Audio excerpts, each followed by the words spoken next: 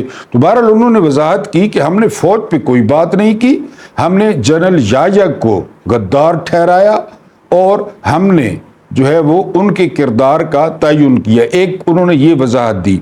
دوسری جو انہوں نے بات کی نا، سوشل میڈیا پہ بڑی ڈسکس ہو رہی ہے اور کہا جا رہا ہے کہ اب رؤف حسن صاحب بھی ٹھاکر تو گیو، میرا خیال ہے وہ بھی 1-2 دن میں آپ کو جیل میں نظر آئیں گے، کیونکہ انہوں نے کہا ہے کہ جو بھی پاکستان میں صورتحال چل رہی ہے نا، یہ رؤف حسن صاحب نے کہا ہے، جو بھی صورتحال چل رہی ہے اس تمام صورتحال کے جو ذمہ دار ہیں وہ chief of army staff general Asim Munir ہیں۔ یہ میں آپ کو رؤف حسن صاحب کی پریس کانفرنس بتا رہا ہوں جو صاحب نے رپورٹ کی ہے۔ اور مزے کی بات یہ کہ کسی پی ٹی آئی کے جو ہے وہ لیڈر کی پریس ٹاک نہیں دکھائی جاتی، لیکن آج رؤف حسن کی پریس ٹاک کو دکھایا گیا جیو سمیت تمام چینلز پہ، کیونکہ ان کو اندازہ تھا یعنی چینلز کو کہ رؤف حسن کس قسم کی پریس کانفرنس کرنے جا رہے ہیں۔ اس لیے پھر آپ کو پتہ ہے میں نے ایک دن آپ کو بتایا کہ جب تک ملٹری اسٹیبلشمنٹ اور پی ٹی آئی میں غلط فہمیاں ہیں، دوریاں ہیں، ناراضگیاں ہیں، تو مزے ہیں نون لیگ کے اور مزے ہیں پیپلز پارٹی کے اور مزے ہیں ایم کیو ایم کے، وہ جلتی پہ تیل کا کام کرتے ہیں، کیونکہ ملک تو پرائورٹی نہیں ہے نا کہ آپ کہیں کہ ملک پرائورٹی ہے، اپنا اقتدار پرائورٹی ہے۔ وہ کہتے ہیں کہ ان کے درمیان جتنی زیادہ جو ہے نا وہ دوریاں اور جتنی زیادہ غلط فہمیاں پیدا ہوتی جائیں ان کے لیے فائدہ ہے۔ زرداری صاحب بھی سنا ہے دبئی پہنچے ہوئے ہیں اور وہ ملک ریاض کا منت ترلا کر رہے ہیں کہ وہ عمران خان کے خلاف گواہ بن جائیں۔ بہرحال وہاں سے کیا رزلٹ آتا ہے، فی الحال تو جو ملک ریاض ہیں انہوں نے ٹھینگا دکھایا ہے ان کو، بہرحال دیکھتے ہیں کب تک وہ مقابلہ کر پاتے ہیں۔ یہ بھی واقفان حال کہہ رہے ہیں کہ ہو سکتا ہے جتنے بھی پاکستان میں بیریئر ٹاؤنز ہیں وہ ان سے لے لیے جائیں یا ان سے ہتھیا لیے جائیں، یہ بھی خبر ادھر گرم ہے۔ بہرحال رؤف حسن صاحب نے کافی سخت پریس ٹاک کی ہے، انہوں نے یہاں تک کہا ہے کہ بلوچستان میں حالات جو ہے وہ خراب ہیں، جی بی میں حالات خراب ہیں، کشمیر میں حالات خراب ہیں، اس کے علاوہ جو ہے نا وہ کے پی کے ایج پہ لگا ہوا ہے۔ تو کیا طاقتور چاہتے ہیں کہ خاکم بدہن کہ سندھ اور پنجاب پاکستان رہ جائے؟ یہ رؤف حسن صاحب کے الفاظ ہیں۔ بہرحال انہوں نے کافی سخت پریس ٹاک کی ہے۔ مولانا عبدالستار خان نیادی ہمارے ایم این اے بھی تھے میاں والی سے، عمران خان سے پہلے کی بات ہے، وہ ان کی پکی سیٹ تھی میاں والی کی، اور وہ منسٹر بھی رہے ہیں۔ تو ان کی ایک بات ان کی میں نے لائیو تقریریں سنی ہیں کیونکہ ہمارے حلقے سے وہ ایم این اے بنتے تھے عمران خان سے پہلے، اب تو عمران خان کے پاس ہے وہ حلقہ پکا۔ نیائی صاحب کہتے تھے کہ اگر آپ کے اندر انگارے ہوں نا، یہاں پہ انگارے ہوں تو آپ کی زبان سے پھول نہیں جھڑ سکتے، وہ بھی انگارے اگلے گی زبان بھی، اندر جو انگارے ہیں۔ پی ٹی آئی کا مسئلہ یہ ہے کہ پی ٹی آئی کو کارنر کرتے کرتے کرتے اتنا کارنر کر دیا گیا ہے اور کیا جا رہا ہے کہ ظاہر ہے بندہ فرسٹریٹڈ ہوتا ہے، فرسٹریشن کا شکار ہو جاتا ہے، تو پھر وہ رؤف حسن صاحب کی طرح کڑوی بات ہے کہ جی خواہ مخواہ ایک تو مینڈیٹ چوری کر لیا گیا، یعنی ہمیں حکومت نہیں دی گئی اور ہم نے 2/3 اکثریت لی، اس کے باوجود نہ جلسے کرنے دیے جاتا ہے، اس دن دفتر گرا دیا، لوگوں کو گرفتار کیا جا رہا ہے اور جو ہے نا وہ خواتین جیل میں ہیں، اتنے زیادہ کارکن جیل میں ہیں۔ تو بہرحال یہ ان کی آج کافی سخت پریس کانفرنس تھی۔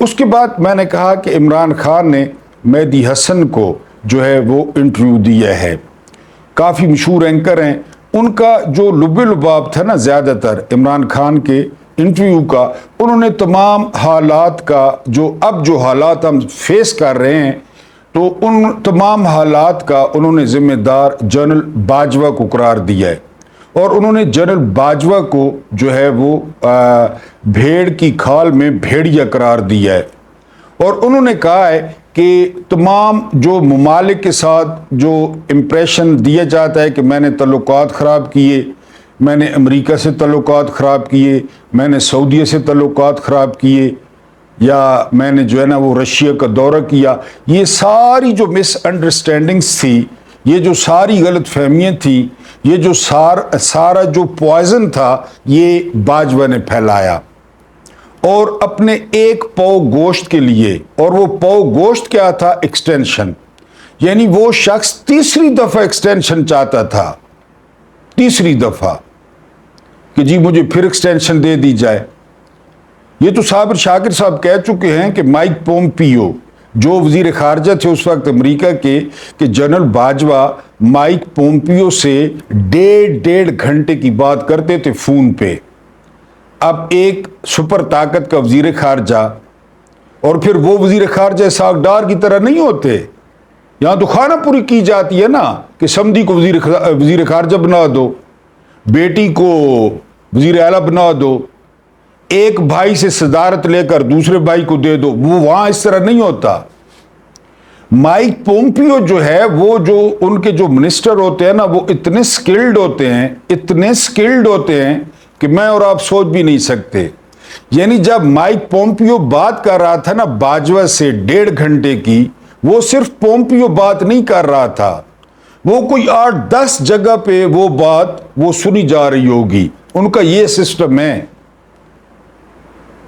کتنے تھنک ٹینک اس کو سن رہے ہوں گے، اور وہ 1.5 گھنٹے کی باتوں میں یہی لوٹیاں لگاتا، چغلیاں کرتا۔ یعنی اس نے یہاں تک کہہ دیا کہ جو رشیا کا وزٹ تھا، دورہ تھا، وہ عمران خان نے اپنی مرضی سے کیا، حالانکہ وہ سٹیٹ پہلے سب سے مشورہ ہوا، وہ سٹیٹ کا مشورہ تھا، پوری ریاست کا مشورہ تھا کہ عمران خان جائے، پیوٹن سے ملے، تیل کی بات کریں، ڈسکاؤنٹڈ اور گندم کی بات کریں، یہ سارا کچھ جا کر وہاں پہ کریں۔ لیکن بعد میں باجوہ نے امریکہ کو کیا کہا کہ جی وہ عمران خان کا جو ہے وہ اپنا فیصلہ تھا۔ تو بقول عمران خان کے پھر ان سے پوچھا گیا کہ آپ کو زندگی میں کوئی پچھتاوا ہے؟ تو عمران خان نے جواب دیا کہ ہاں، ان کو ایک پچھتاوا ہے کہ انہوں نے باجوہ پر اعتبار کیا۔ یہ تو محترم ہارون رشید صاحب کہتے ہیں کہ خان صاحب کی جو سب سے بڑی خامی ہے نا، وہ یہ کہ وہ مردم شناس نہیں ہے، وہ لوگوں کی پہچان نہیں رکھتے۔ آپ ان کے ساتھ 2 میٹھے بول بولیں تو وہ آپ پہ اعتبار کرنے لگ جائیں گے، وہ آپ پہ اعتبار کریں گے۔ اصل میں یہ صاف دل بندے کی اصل تو نشانی ہوتا ہے۔ پاکستان میں یہ نہیں چلتا، اگر یورپ ہوتا یا امریکہ ہوتا تو وہاں تو چل جاتا، لیکن عمران خان ایسے تو ہیں، اس میں تو کوئی شک نہیں کہ وہ اتنی جلدی اعتبار کرتے ہیں۔ دیکھیں نا، جب پارٹی پہ مشکل وقت آیا، جن کو عہدے دیے ہوئے تھے، جن کو سینیٹر بنایا ہوا تھا، سیف اللہ نیادی کو، یعنی گھر کے جو پڑوسی ہیں وہ نہیں جانتے کہ یہ ڈھول نواز شخص کون ہے، اس کو سینیٹر بنا دیا عمران خان نے۔ وہ کس طرح گئے؟ یعنی پہلے لیڈر تھے، عامر محمود کیانی پتنی شمالی پنجاب کا صدر تھا کہ جنوبی پنجاب کا صدر تھا، فواد چودھری، اسد عمر جنرل سیکرٹری تھا، آل ان آل تھا، لیکن کیا ہوا؟ منٹ مارا انہوں نے، کس طرح نکلے؟ تو خان صاحب کو یہ تو بات ہے کہ پہچان نہیں ہے قطعی طور پہ، تو انہوں نے کہا کہ اس بات کا پچھتاوا ہے کہ میں جنرل کو پہچان نہیں سکا۔ خان صاحب، آپ بہت سارے بندوں کو نہیں پہچان سکے، یہ میرا تجزیہ ہے، آپ بہت سارے بندوں کو نہیں پہچان سکے۔ اب پتہ نہیں آپ جیل میں آپ کو کچھ ہوا ہو، آپ نے ری وزٹ کی ہو اپنی پالیسی، تو اس کے بارے میں میں کچھ نہیں کہہ سکتا، ورنہ آپ نے تو ریحام خان سے بھی شادی کر لی تھی، آپ کے کیا کہنے ہیں؟ آپ کو یاد ہے نا، آپ کو مرحوم لیفٹیننٹ جنرل حمید گل نے منع کیا تھا کہ شادی جس سے مرضی ہے کر لیں، بڑی اچھی بات ہے، اس عورت سے شادی نہیں کرنی، کیونکہ حمید گل بہت کچھ جانتے تھے۔ ویسے تو امریکہ حمید گل کو سپائی ماسٹر نہیں کہتا تھا نا، حمید گل بہت کچھ جانتے تھے۔ حمید گل کے بارے میں کہا جاتا ہے کہ جب اوریجنل جہاد ہو رہا تھا نا رشیا کے خلاف، تو رات کو مغرب کے بعد پشاور سے اسلحہ جاتا تھا، ساری رات استعمال ہونے کے بعد فجر کے بعد واپس پشاور پہنچ جاتا تھا۔ یہ تھے حمید گل۔ تو حمید گل نے منع کیا تھا ریحام خان سے شادی نہ کر، خان صاحب نے کی شادی، بہرحال وہ ماضی ہے۔ تو خان صاحب کو بہرحال پہچان نہیں ہے بندوں کی، اور انہوں نے کہا کہ مجھے پچھتاوا ہے، اور بھی انہوں نے کافی سارے باتیں کی ہیں۔ اگلی بات جو انہوں نے کی ہے نا، مہدی حسن نے سوال کیا ہے کہ کیا آپ پہ ٹارچر کیا گیا ہے، کیا آپ کے ساتھ برا سلوک روا رکھا گیا ہے؟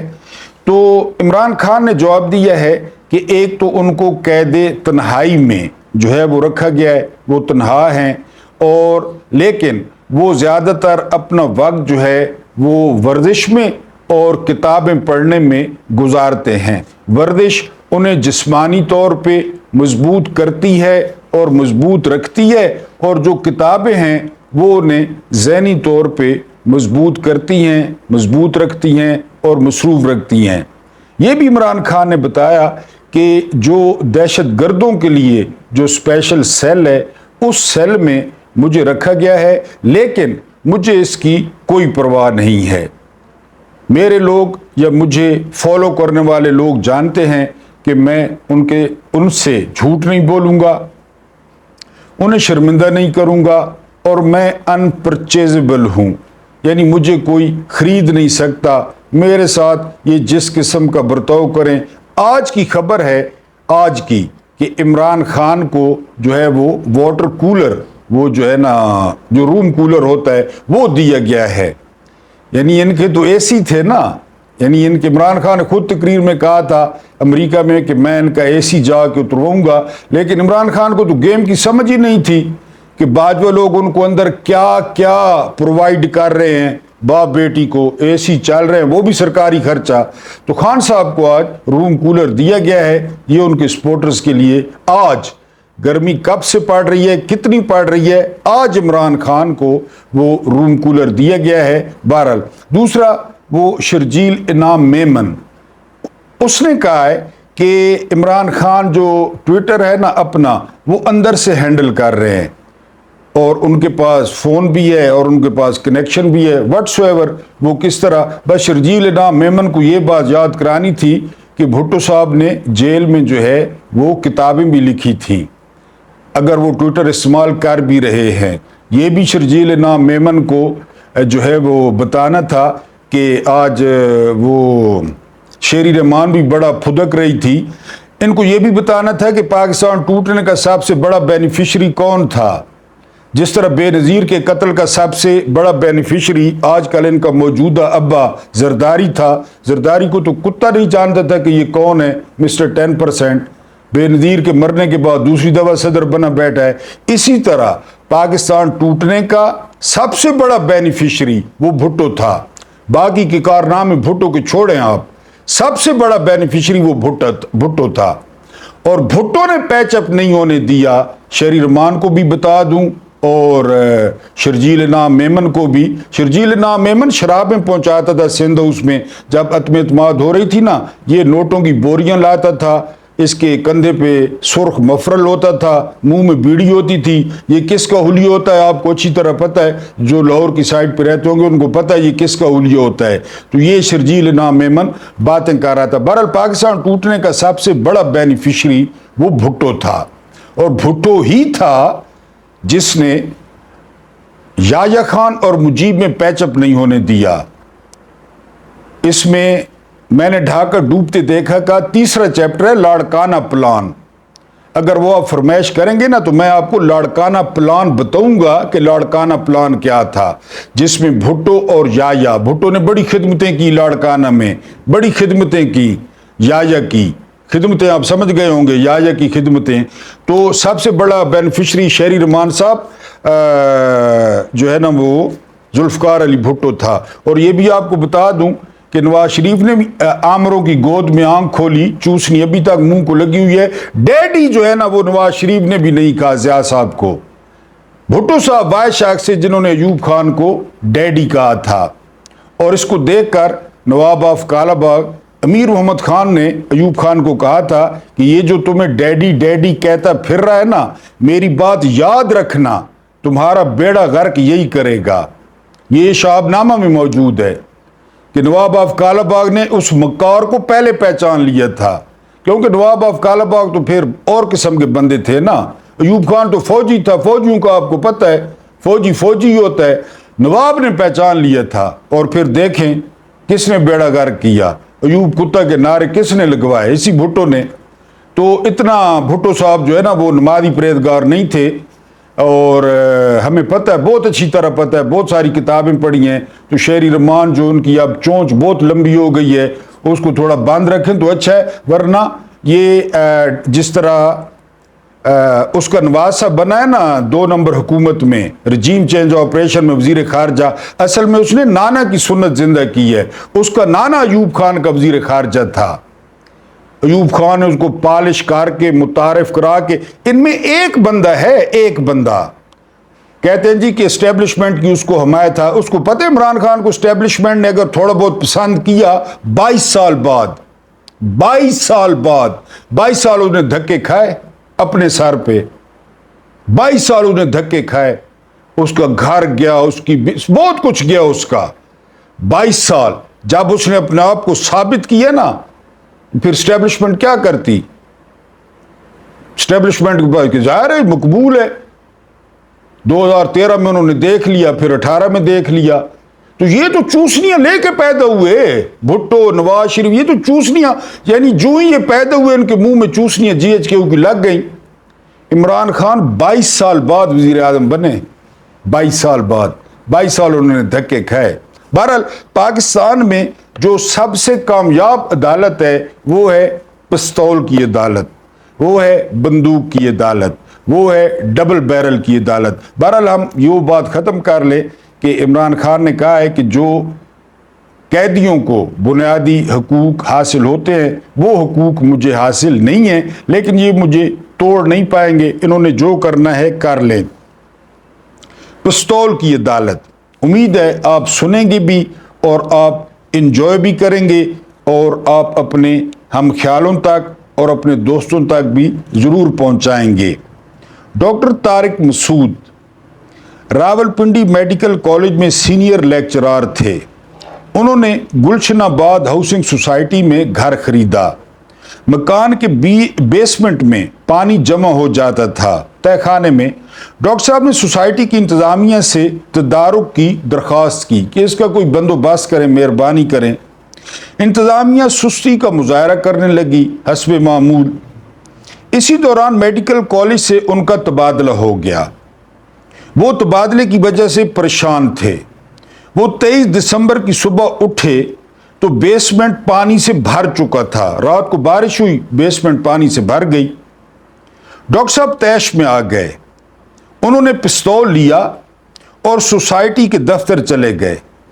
دفتر میں سوسائٹی کے سیکرٹری طارق محمود اطہر اور ممبر تنویر عالم بیٹھے تھے۔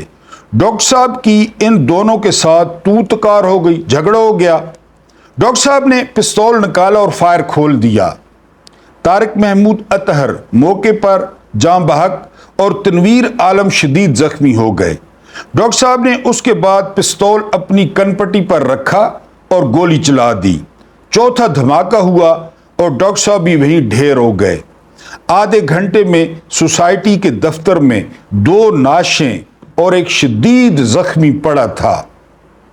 اگر دیکھا جائے تو بیسمنٹ میں پانی بھرنا یا تبادلہ ہو جانا اتنا سنگین مسئلہ نہیں جس سے مجبور ہو کر ایک استاد ڈاکٹر وہ زندہ انسانوں پر گولیاں برسا دے اور آخر میں خودکشی کر لے۔ دنیا کے 90% بیسمنٹ میں سیم آتی ہے اور دنیا کے تمام سرکاری ملازمین کے تبادلے ہوتے ہیں، لیکن کرۂ ارض کے کسی کونے میں کوئی شخص خودکشی کرتا ہے اور نہ ہی دوسرے کو گولی مارتا ہے۔ لہذا پھر سوال پیدا ہوتا ہے وہ کون سے عوامل تھے جن کے باعث ایک سینئر میڈیکل آفیسر انتہائی اقدام پر مجبور ہو گیا۔ یہ آج کا بنیادی سوال ہے۔ آپ ذرا دائیں بائیں اور آگے پیچھے جھانک کر دیکھیں، آپ کو محسوس ہوگا ہمارے زیادہ تر لوگ ڈاکٹر طارق مسعود کی کیفیت سے گزر رہے ہیں۔ ہم لوگوں میں برداشت اور تحمل ختم ہو چکا ہے۔ لوگ اب نہایت معمولی اختلاف پر پستول نکال لیتے ہیں، بندوق نکال لیتے ہیں، کلاشنکوف نکال لیتے ہیں، چاقو نکال لیتے ہیں۔ آپ اپنے گرد و پیش پر نظر دوڑا کر دیکھ لیں، آپ کو پاکستان کا ہر شخص دوسرے سے الجھتا ہوا نظر آئے گا۔ دیکھ لیں، خود دیکھ لیں، آپ کو ہر شخص کے چہرے پر ناراضی، نفرت اور شکوے کے تاثرات ملیں گے۔ آپ کو کوئی مسکراتا ہوا شخص نظر نہیں آئے گا۔ کل سے تجربہ کرنا ہے۔ بچہ بچے کے ساتھ دست و گریباں ہوگا، بیٹا باپ سے الجھ رہا ہوگا، بیوی خاوند اور خاوند بیوی سے جھگڑ رہے ہوں گے، ڈرائیور کنڈکٹر کو گالی دے رہا ہوگا اور کنڈکٹر مسافروں کے ساتھ بدتمیزی کر رہا ہوگا، گاہک دکاندار کو گھور رہا ہوگا اور دکاندار گاہک کو نفرت سے دیکھ رہا ہوگا، طالب علم کا سینہ استاد کے خلاف ابل رہا ہوگا اور استاد شاگردوں کے خلاف سازش کر رہا ہوگا۔ آپ غور کیجئے، ان تمام لوگوں کا اختلاف محض اختلاف نہیں، یہ دشمنی ہے۔ اس معاشرے کا ہر شخص دوسرے شخص کی جان لینا چاہتا ہے۔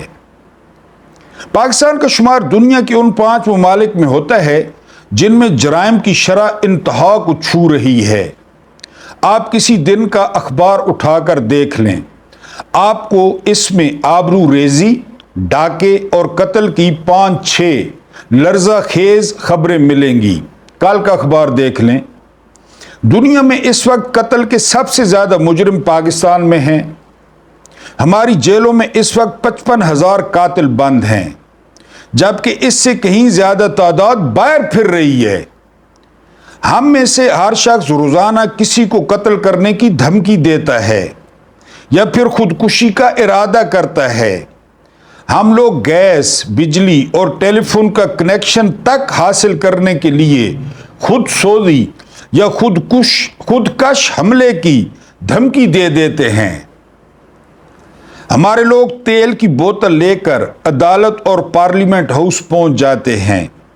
لوگ بیسمنٹ میں پانی بھر جانے یا کھڑکی پر گیند لگنے کے جرم میں 5 لوگوں کو قتل کر دیتے ہیں، اور ہمارے ملک میں لوگ ماچس نہ ملنے یا امتحان میں نمبر کم آنے پر خودکشی کر لیتے ہیں۔ آپ غور کریں تو اس وقت معاشرے میں غصے، شور، توڑ پھوڑ، نفرت، شکوے اور اختلاف کے سوا کچھ نہیں بچا۔ اس وقت دنیا میں پاکستان کے سوا شاید ہی کوئی دوسرا ملک ہو جس میں موت کی اتنی خواہش، ذکر یا کوشش کی جاتی ہو۔ ایک اندازے کے مطابق ہمارے ملک میں ہر شخص روزانہ 10 مرتبہ موت کا ذکر کرتا ہے۔ اسلامی نقطہ نظر سے بالکل ٹھیک ہے، وہ یاد کرنا، اپنے گناہ یاد کرنا اور اپنے آپ کو ایک دن اللہ کے سامنے جواب دے ہونا، یہ سارا ٹھیک ہے، لیکن ہم معاشرتی پہلو کی بات کر رہے ہیں، مسائل کی بات کر رہے ہیں اور اس کی وجہ پہ بھی آتے ہیں۔ 10 مرتبہ موت کا ذکر کرتا ہے، میں تمہیں یہ کروں گا، وہ یہ بات ہو رہی ہے، اور اس میں 7 مرتبہ قتل اور خودکشی کے لفظ استعمال ہوتے ہیں۔ دل کرتا ہے کہ بس یہ اپنے آپ کو ختم کر لوں۔ ہمارے دانشور، مدبر اور پالیسی ساز اس کی مختلف وجوہات بیان کرتے ہیں۔ یہ لوگ مہنگائی، بے روزگاری، ڈپریشن، ماحولیاتی آلودگی، شور اور مارشل لاء کو اس کی وجہ قرار دیتے ہیں، لیکن میرا خیال ہے اس کی ذمہ داری صرف اور صرف، اب یہ سننا ہے، یہ اس کی باٹم لائن ہے، صرف اور صرف ہمارے عدالتی نظام پر استوار ہوتی ہے۔ سارا مسئلہ، سارا مرض آپ کی سمجھ میں آ گیا ہوگا۔ ابھی دیکھ لیں، ہم میں سے ہر شخص انصاف سے مایوس ہو چکا ہے، لہذا اس نے اپنا انصاف اپنے ہاتھ میں لے لیا ہے۔ آج وہ خاور مانیکا کو ایک وکیل نے مقدمے مارا ہے، کیونکہ عدالت میں جو کچھ جج نے کیا، بزدل نے، ڈرپوک نے اور جو ہے نا وہ پھٹو نے، تو غصہ ہو خاور مانیکا نے گالیاں دی، باہر وکیل نے آ کے اس کا منہ توڑ دیا۔ ہم میں سے ہر شخص سمجھتا ہے پولیس اس کی بات سنے گی اور نہ ہی عدالت، لہذا اسے 2000 روپے کا پستول خریدنا چاہیے۔ سمپل سی بات ہے، 2000 روپے کا، 2000 روپے، ڈڈو چارجر والے 2000 روپے، 2000 کا پستول خریدنا چاہیے۔ ظالم کو دہلیز پر ڈھیر کر دینا چاہیے اور اپنی کن پٹی پر پستول رکھ کر دنیا کے دکھوں سے آزاد ہو جانا چاہیے۔ ہم لوگوں نے پستول کو ہر ظلم، ہر زیادتی کا حل تسلیم کر لیا ہے، لہذا آج اس معاشرے میں جس کو دعا چاہیے وہ پستول لے کر گھر سے نکل کھڑا ہوتا ہے، جس کو روزگار درکار ہے وہ جیب میں پستول ڈال کر سڑک پر آ جاتا ہے، جسے انصاف اور عزت چاہیے وہ بھی ایک آدھ رائفل بردار کا بندوبست کرتا ہے اور عزت اور انصاف لے کر گھر چلا جاتا ہے۔ یہ سب ہمارے عدالتی نظام کی کمزوری اور خامیوں کا نتیجہ ہے۔ میرا خیال ہے اگر ڈاکٹر طارق مسعود کو یقین ہوتا کہ وہ عدالت جائے گا اور عدالت اگلے ہی دن ہاؤسنگ سوسائٹی اور میڈیکل کالج کی انتظامیہ کو طلب کر لے گی اور اس کے ساتھ 100% انصاف ہوگا، تو ڈاکٹر طارق مسعود پستول لے کر سوسائٹی کے دفتر جانے کے بجائے سیدھا عدالت جاتا، سیدھا عدالت۔